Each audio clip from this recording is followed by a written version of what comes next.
Hello everybody, it's me Paddy from across the shuck again, and I know I said the other day that for a while I wasn't going to buy any bigger knives over 3 inches, but it's awful hard. People keep sending you text or tell you in your comments that you should try this, you try, well, I fell again. And tonight, for your pleasure, I have a Land 910 Plus. This is not an expensive knife, but by gosh, does it challenge my other contender for knife of the year. It's definitely up there, one and two with it. And before I get into it, I know you're looking at that knife and you're thinking, that's just another rip-off again. And I have to say, the first thing that was in my mind was, yes, that's another rip-off, and I apologize, but I just had to get it because it's just so lovely looking. And to be honest with you, the action in it is better than nothing I've ever had at this price. So yes, it is a copy of the Sanrenmu 710. It's just a blatant take off it. And well, I apologise for that. And I'll not mention it again during the rest of the review. So we'll take that off the picture. Now, let's give you a few of the details about this. It's a G10 handle. It's very fine, but nice and grippy. It has Sandvik's 12C27 steel. It has a blade length of about 8.5 millimeters, 3¼ inches. That's cutting inches. It has a handle length of 11.5, 4.5 inches, and a total length of 20 centimeters roughly. It's just under 8 inches long.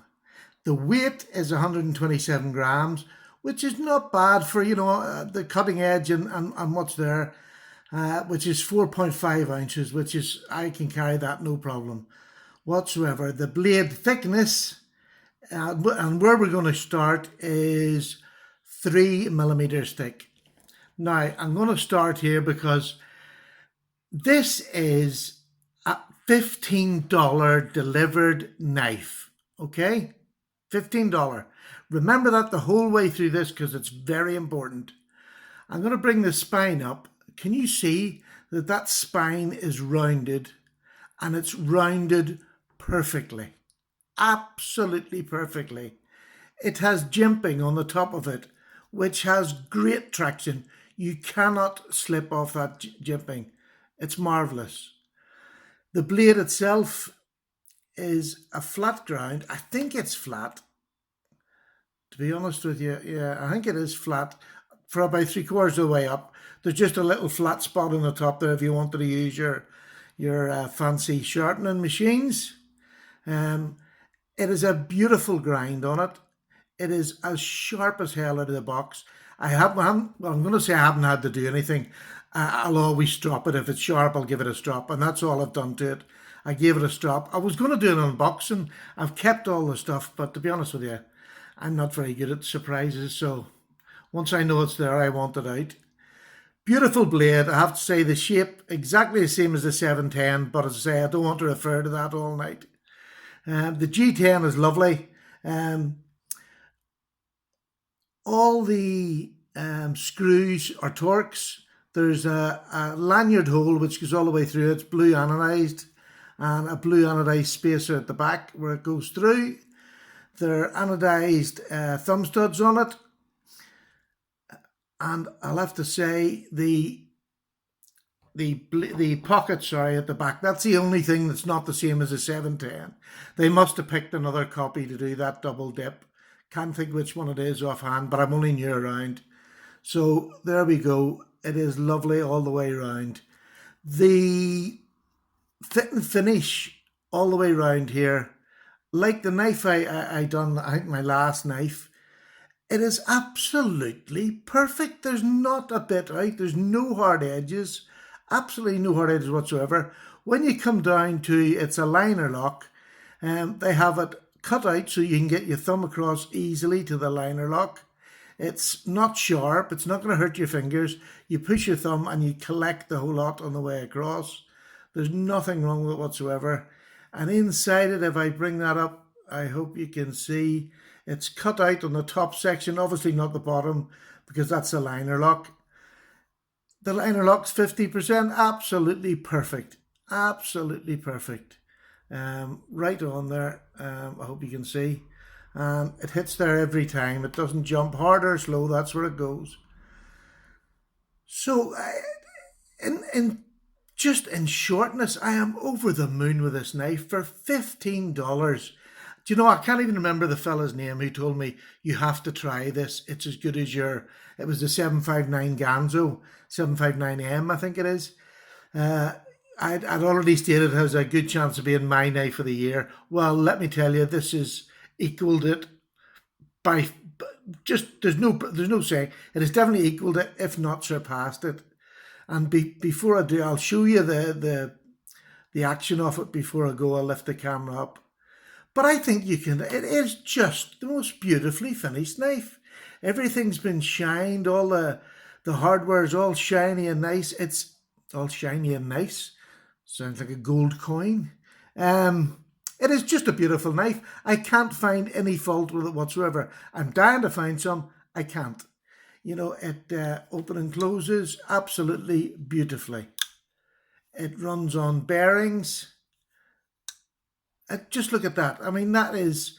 There's another fella that makes knives, makes Sebenzas, and if they're any smoother than that, I don't know how they could be, because that is just beautiful. To flick out, like the Rat 1s and the Rat 2s, never had one. Everybody says they're good. I don't think they could be as good as that. I've never tried one, but to be honest with you, that's about as good as it gets. There's no effort to get that to fly out at all, even with my old fingers. It is beautiful. So I'm going to play with it for a month or two, and then we'll do a full review on it. I'll let you know how the steel holds up and how it holds up to some work. But so far, I'm absolutely enamored with it. Absolutely enamored. And I'm going to lift it up and I'm going to show you something that I've never been able to do on a knife this cheap. This is just amazing. Just watch this, but more importantly, listen to this. Isn't that beautiful? How smooth an action is that for a $15 knife? There's big companies out there that should be ashamed that they can't produce knives. The grind on each side, if you even see the sharpening grind, on each side is absolutely equal. It's as sharp as a razor. It was shiny, it was bright, it was lubricated, it was clean. The package it came in wasn't even as good as Sanrenmu packaging. It was a plain white box and this was in bubble wrap stuffed in it. But they put all their time and effort into the knife, which is how it should be. The box is a box, but to come away with a knife like this for $15 delivered, to me that was only £12.5.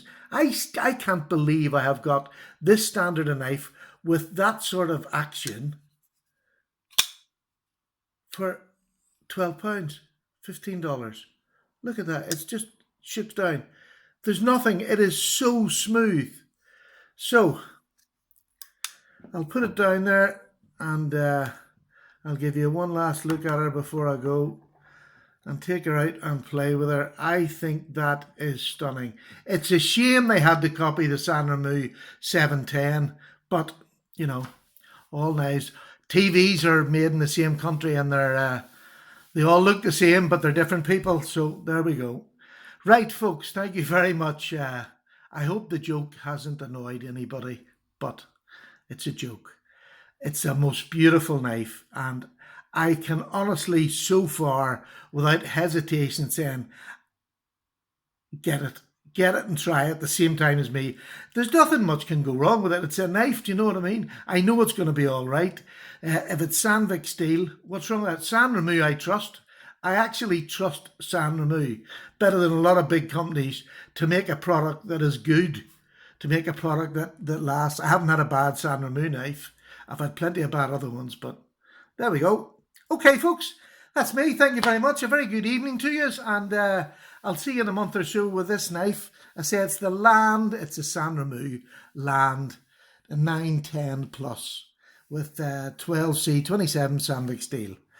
Okay, take care. All the very best, and God bless you all. Night night. Bye.